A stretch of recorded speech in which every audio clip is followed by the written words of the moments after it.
también a recibir todo lo que Dios tiene para nosotros. Y Dios nos habla cosas muy, muy especiales.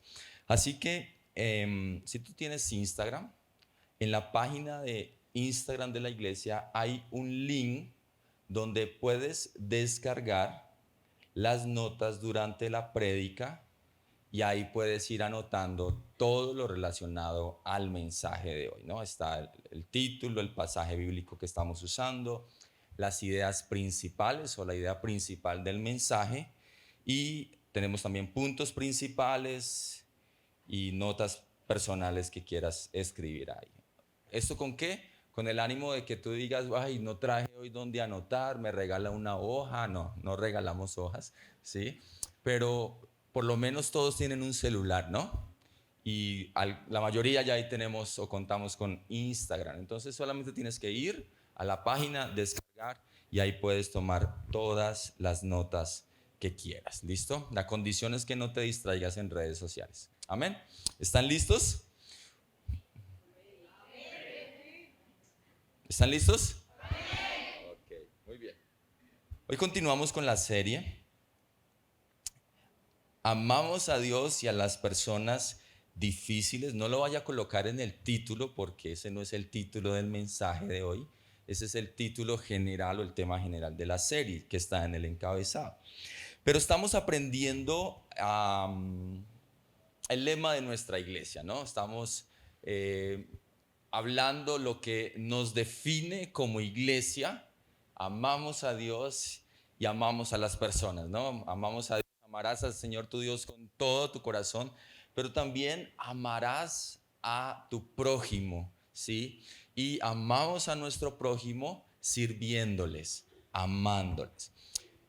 Pero colocamos entre paréntesis esa palabra difíciles, porque a veces no vemos la letra chiquita en los contratos. ¿Le ha pasado que a veces usted está firmando un contrato, pero le da pereza leer la letra chiquita?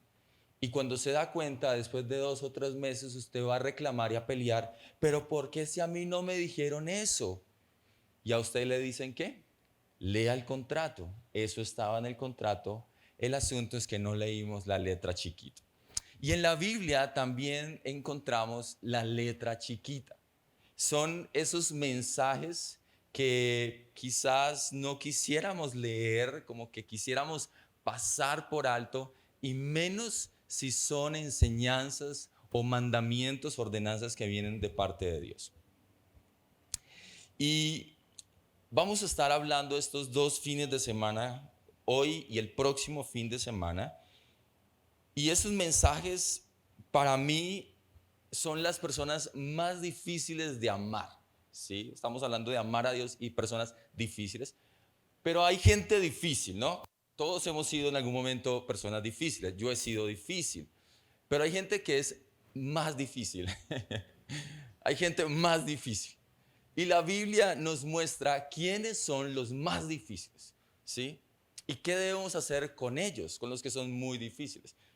Y son las personas malas y las personas que son nuestros enemigos. Y es aquí donde Jesús nos hace un llamado a vivir una contracultura cristiana. Porque lo normal es, frente a nuestros enemigos, frente a personas malas, ¿qué es lo normal? Pagar mal por mal. Pero Jesús nos quiere presentar un camino de vida o una alternativa de vida distinta. Yo creo que aquí, como en ninguna otra parte de la vida, necesitamos sí o sí el poder del Espíritu Santo. El poder del Espíritu Santo no es solo para que hables en lengua, sientas algo especial, seas lleno de la presencia de Dios. Yo creo que necesitamos el poder del Espíritu Santo para la vida diaria, pero aún más tú y yo necesitamos el poder del Espíritu Santo para que aprendas a amar y a soportar personas difíciles. Amén. Personas difíciles. Así que hoy vamos a pedirle al Espíritu Santo, lléname de ese poder. ¿Están listos? Muy bien. Mateo capítulo 5, verso 38 al 42. Este es nuestro pasaje de hoy, nuestro pasaje principal. Dice así la palabra del Señor. ¿Han oído la ley que dice que el castigo debe ser acorde a la gravedad del daño? Ojo por ojo y diente por diente. Pero yo digo, ¿quién está hablando? Jesús, ¿no? Entonces es palabra de Dios, directamente del Señor. No resistas a la persona mala. Si alguien te da una bofetada en la mejilla derecha, ¿qué hay que hacer? Aquí también, papá, hágale. Sí, esa letra chiquita no queremos leerla. Si te demandan ante el tribunal y te quitan la camisa, dales también tu abrigo.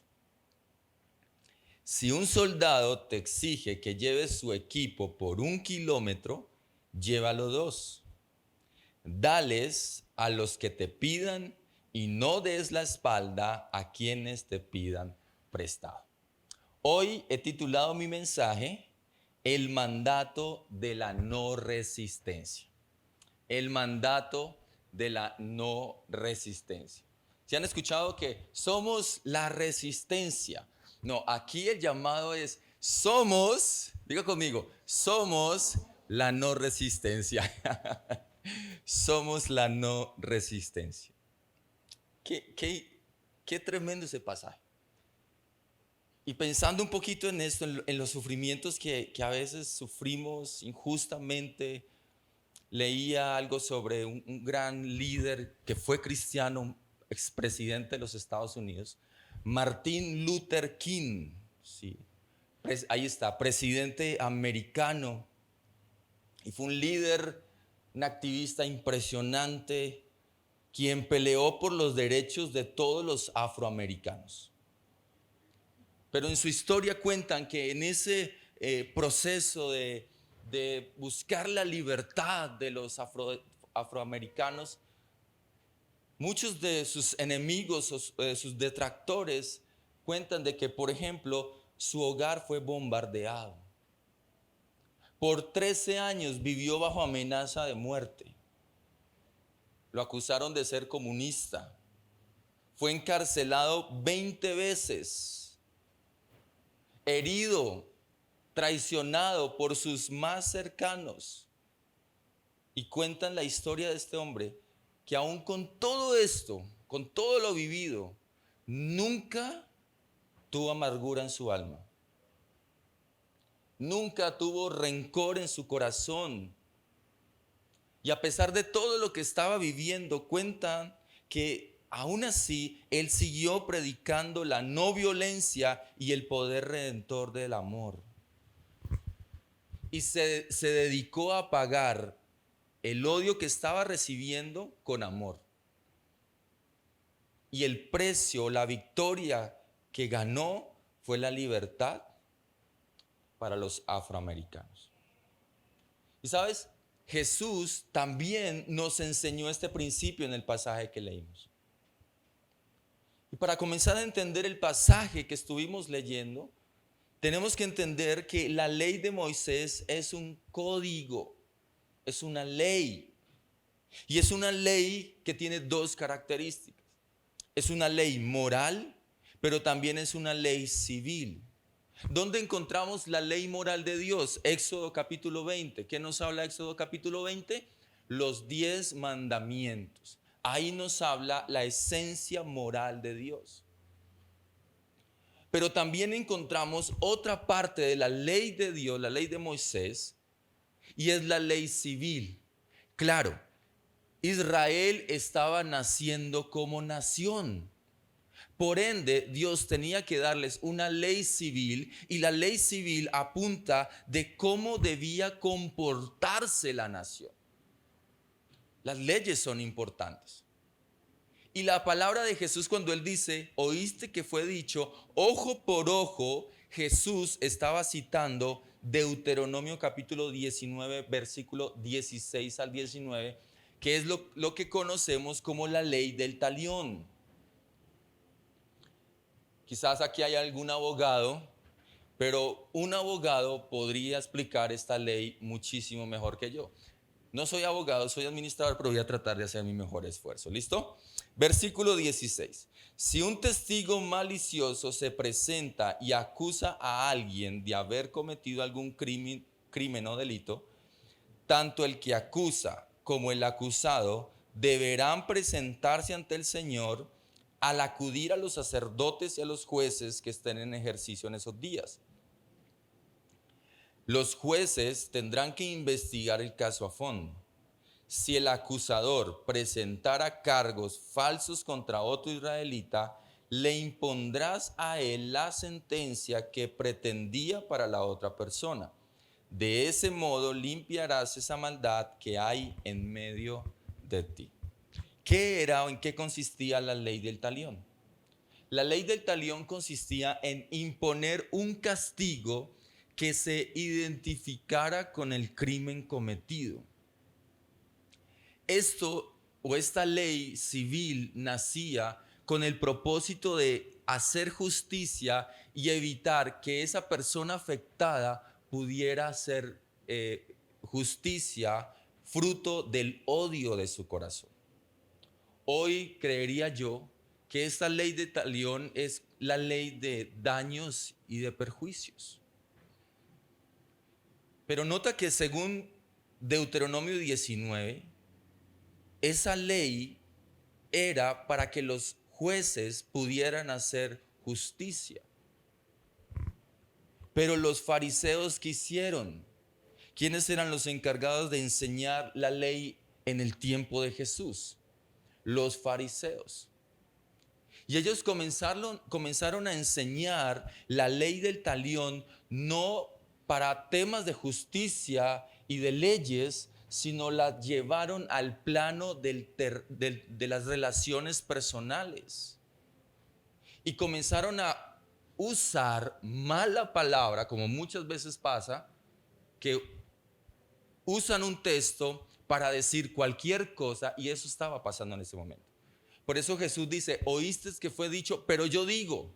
No es que Jesús estuviera contradiciendo la ley, porque Dios no se contradice en su palabra. Simplemente Jesús lo que estaba diciendo, en otras palabras, oíste que los fariseos estaban diciendo, pero yo digo, estoy volviendo al diseño original de Dios. ¿Por qué? Porque Dios no se puede contradecir.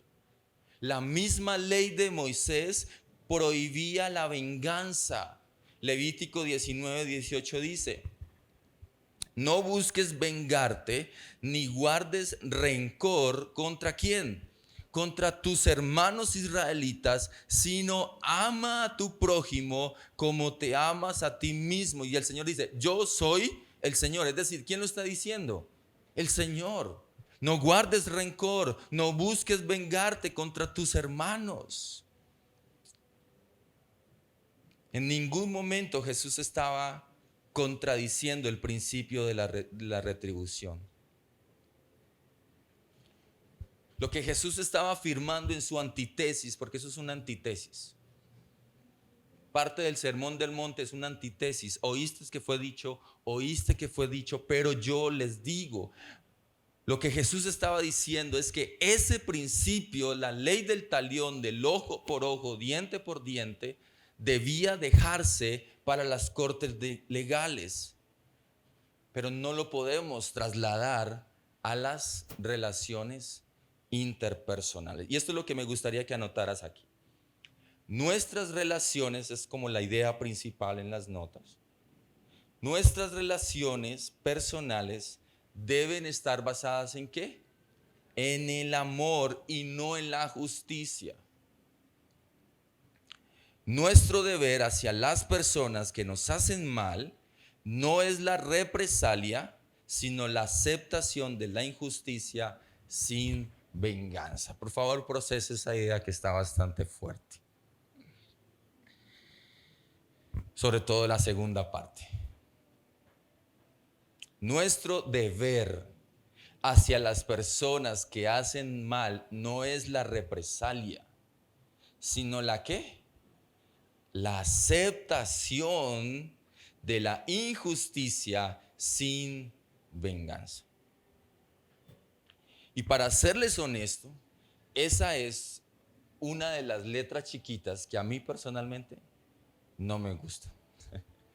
Yo no sé si a usted le gusta esa letra chiquita.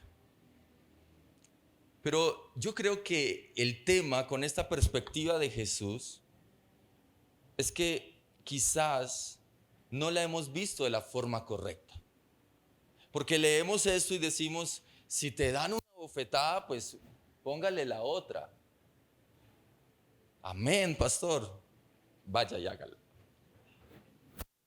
¿Qué hace usted? Se olvida de que es cristiano y hágale, papá. ¿Verdad? Porque este texto no es una invitación, ojo a esto, es una interpretación equivocada. Este texto no es una invitación a permitir cualquier abuso. Porque aquí alguien puede decir, pastor, yo soy manso, pero yo no soy menso. ¿Verdad? O sea, yo tengo el carácter de Cristo, yo tengo el Espíritu Santo, pero yo no me la voy a dejar montar de nadie. Pero ¿cuál es el llamado? ¿Cuál es el significado de la no resistencia? Y la palabra clave aquí en el texto es resistencia. Y la palabra resistencia en el griego es antistemi. Ahí está en las notas. Antistemi, y antistemi significa resistirse, oponerse, ponerse al mismo nivel, oponerse a pelear. Cuando a alguien se le atraviese, usted diga, este es mucho desgraciado, usted va manejando y va escuchando la prédica del Paz. Y se le atravesó y se bajó el hombre y que fue la culpa. Y usted también se baja, usted se está poniendo al mismo nivel del malo. Acuérdese en ese momento que usted es la no. Qué duro, ¿cierto? Ahora, nota esto, que lo que se nos prohíbe resistir no es al mal como tal. Porque hemos sido llamados a ser ¿qué? Luz y sal, ¿verdad? Somos llamados a resistir al mal, ni tampoco somos llamados a no resistir al enemigo, al maligno. En Santiago nos dice, sométanse a Dios. ¿Qué hay que hacer? Resistan. Al diablo hay que resistirlo, hay que hacer guerra espiritual, hay que oponerse y él va a huir. El llamado no es a eso, el llamado es a no resistir a quien te haga mal. Ese es el llamado. Nota que Jesús no niega que en este mundo hay personas malas, ni tampoco nos invita a que condenemos a esas personas. La invitación de Jesús es a no tomar represalias. Anota esto, por favor. La no resistencia cristiana auténtica es la no represalia. La no resistencia auténtica cristiana es la no represalia. Y esos 4 ejemplos que vimos, ¿no? Que si alguien te da una bofetada, ¿qué hay que hacer? Póngale la otra. Que si te quitan esto, entonces dale lo otro. Que si te piden que lleves la carga por 1 kilómetro, entonces llévalo 2. Más que preceptos, ojo a esto, no son preceptos de Jesús para que entonces tú vayas y le digas, pégueme acá, porque yo soy la no resistencia, ahora pégueme otra vez acá. No, eso es una invitación equivocada. No, eso no son preceptos, son ilustraciones. Escúchame esto, no son preceptos, son ilustraciones para, valga la redundancia, ilustrar el mismo principio. ¿Cuál es el principio? El amor. El amor. Pastor, ¿y en qué casos no aplica ese principio de la no resistencia? Por ejemplo, las instituciones, el Estado, las fuerzas militares, la policía, el ejército, la fiscalía. ¿Por qué? Porque el Nuevo Testamento enseña que el Estado es una institución divina, establecida para castigar, ahora sí, al malhechor. Es decir, que la institución divina que es el Estado ha sido llamada ¿para qué? Para resistir al que es malo, al punto de que deben hacer que el castigo de su maldad sea ejecutado. Y aquí quiero decir algo importante. El hecho de que el Estado haya sido instituido por Dios no lo preserva de abusar de su poder y de convertirse en una herramienta de Satanás. Pablo en Romanos capítulo 13 ve al Estado, que en ese momento, ¿quién era el Estado? El Imperio Romano. Pablo, en su cosmovisión de Estado, de gobierno, de autoridades, los ve como servidores de Dios. En el versículo 4 de Romanos 13 dice que están al servicio de Dios. ¿Quiénes? Las instituciones, el Estado, la policía, por ahí estaban acompañándonos, la policía, cuidándonos. Ese es el propósito de ellos. ¿Para qué? Para cumplir el propósito específico de ¿qué? De castigar a los que hacen lo malo. Esa es la visión que Pablo tuvo del Estado. Han sido puestos como servidores de Dios para castigar al que es malo. En ese caso no aplicaría el principio. Pero Apocalipsis capítulo 13 describe al Estado. Juan, el escritor de Apocalipsis, lo describe ya no como un siervo de Dios que debería ser así, que debería ejecutar las leyes, que debería estar al servicio del pueblo de Dios, de la comunidad. Ya Apocalipsis capítulo 13 no describe al Estado como un aliado de Dios, sino como un aliado del diablo. Entonces, estos principios que Jesús enseña no aplica a las responsabilidades y a las funciones del Estado, sino a qué tipo de responsabilidades. A las responsabilidades personales, a las responsabilidades individuales. ¿Es claro el mensaje de hoy? ¿Es clara la palabra? Muy bien, quiero compartir 3 beneficios de dejar toda justicia en manos de Dios. ¿Están listos? Muy bien. Primer principio, ¿por qué dejar toda justicia en manos de Dios? Porque vas a ser un auténtico hijo de Dios. ¿Sabes dónde se refleja nuestra verdadera identidad como hijos de Dios? ¿Sabes dónde tú eres un verdadero hijo de Dios? No porque vengas a la iglesia cada domingo, no porque ofrendas o sirves o cantas o predicas o enseñas o haces muchas cosas para Dios. ¿Sabes dónde verdaderamente se demuestra quién es un hijo de Dios? Cuando tiene que enfrentarse a amar a personas difíciles. Y no solo digo personas difíciles, sino personas muy difíciles, demasiado difíciles, como personas malas. Jesús nos enseña eso. En 1 de Pedro 2:23 dice, no respondía, hablando de Jesús, no respondían cuando lo insultaban, ni amenazaba con ¿qué? Con vengarse cuando sufría. Dejaba su causa en manos de Dios, quien siempre juzga con justicia. Tremendo eso. Romanos 12, verso 17 al 20. Nunca devuelvan a nadie mal por mal. Compórtense de tal manera que todo el mundo vea que ustedes son personas honradas. Versículo 18. Hagan todo lo posible por vivir ¿en qué? En cuanto dependa de ti, vive en paz con todo el mundo. Queridos amigos, nunca tomen venganza. Dejen que se encargue la justa ira de Dios. Tu ira no es justa.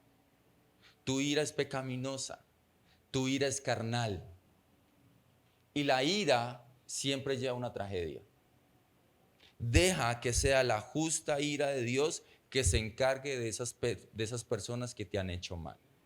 Deja que Dios se encargue. Deja que Dios se encargue. Pues las escrituras dice, ¿qué dice el Señor? Yo tomaré venganza. Él es quien venga a sus escogidos. Yo les voy a pagar. Uy, tremendo eso. Quizás tú has sido una persona mala para alguien en algún momento. Has hecho un daño grave. Hoy es la oportunidad para que le digas, Señor, me voy a poner a cuentas con Dios, porque tarde o temprano eso me va a alcanzar. Yo les voy a pagar a esos que hacen mal lo que se merecen. ¿Quién lo dice? El Señor. Descansa. Santiago 1:20 dice, el enojo humano no produce la rectitud que Dios desea. Me encantó esta imagen que compartí anoche en mis redes sociales. Y dice, devolver mal por bien es actuar como Satanás. Devolver mal por mal es actuar como los animales. Devolver bien por bien es actuar como hombres. Cualquiera lo hace. Pero devolver bien por mal es actuar como un auténtico hijo de Dios. Un auténtico hijo de Dios.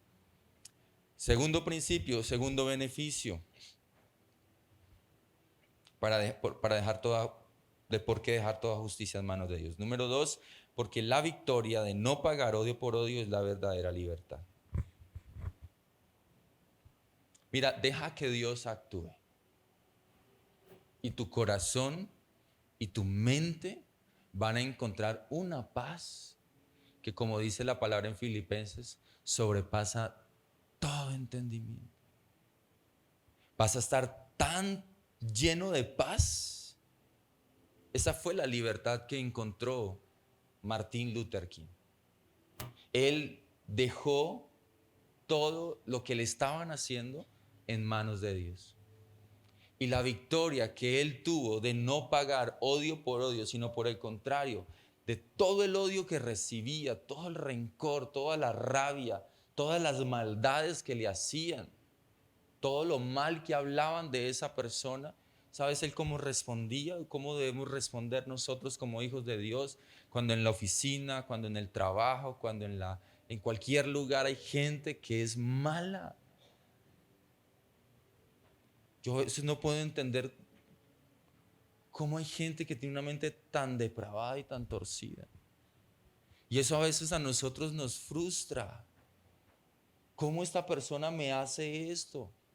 ¿Cómo es que puede estar tramando que me saquen del trabajo? ¿Cómo puede estar haciendo? Y tú dices, pero ¿en qué mente depravada? Y te despachas en palabras y Jesús te está viendo. Deja toda justicia en manos de Dios, porque te va a llevar a tu verdadera libertad en Cristo Jesús. Y número 3, otro beneficio de dejar toda justicia en manos de Dios hacia personas muy difíciles de amar, como las personas malas. Vas a evitar el efecto boomerang. ¿Sabes cuál es el efecto boomerang? Yo alguna vez he querido tirar un boomerang y no lo he hecho. Pero yo veo en los videos que lanzan y no sé cómo hacen, pero hacen así. Yo no sé si eso sea cierto, sea mentira. Pero si no lo ha hecho, le invito a que alguna vez lo haga. Pero dice la teoría que todo lo que uno lance, eso se devuelve. Toda la maldición que salga de tu boca, de tu corazón hacia otras personas, por el mal que te han hecho, por el mal que te hicieron, eso tarde o temprano se te va a devolver. Y yo no quiero maldición para mi vida. Por eso Jesús nos dijo, bendigan y no maldigan. Porque cualquier maldición que salga de su boca, tarde o temprano, dice la palabra de Dios que la maldición no viene sin causa. Hay algo que lo causó, quizás fueron tus palabras. Y es ahí donde Dios prueba si verdaderamente somos o no somos cristianos. Cuando te enfrentas a esa persona mala, esa persona que te robó, que te vendió algo defectuoso, que te metió a un negocio que tú dices, desgraciado. ¿Por qué me habló de esto sabiendo que esto era torcido y miren los problemas que me meto? ¿Sabes qué es lo que tienes que hacer? Comenzar a bendecir. Y lo que Jesús nos estaba enseñando con las ilustraciones de que si alguien te da aquí, ¿sabes cuál es la enseñanza en realidad? No es que vayas y si te pegan y te dicen, pues deme la otra. ¿Y por qué? Porque Jesús así me lo enseñó. Porque eso no es ser espiritual, eso es ser, ¿cómo se llama la palabra? Menso. O eso es ser, no hay otra palabra más técnica, masoquista. La no resistencia no es un llamado al masoquismo espiritual y religioso. La no resistencia es un llamado a la verdadera libertad. A la libertad de la mente, del alma y del corazón. Bienaventurado aquel que sabe pasar por alto las ofensas. Bienaventurada esa persona. ¿Sabes? El único límite a la generosidad cristiana será el límite que el amor mismo imponga. Esa es la frase o la inspiración en nuestras notas. El único límite a la generosidad cristiana será el límite que el amor mismo imponga. ¿Por qué no te pones sobre tus pies, iglesia? ¿Por qué no levantamos nuestras manos al Señor? ¿Por qué? Te queremos agradecer por haber escuchado nuestro mensaje. Esperamos que haya sido de bendición para ti. Te invitamos a suscribirte a nuestro canal de YouTube y también a seguirnos en nuestras redes sociales. Si estás aquí en la ciudad de Ibagué, te invitamos a nuestras reuniones presenciales. No olvides que somos Vida Abundante, amamos a Dios y amamos a las personas.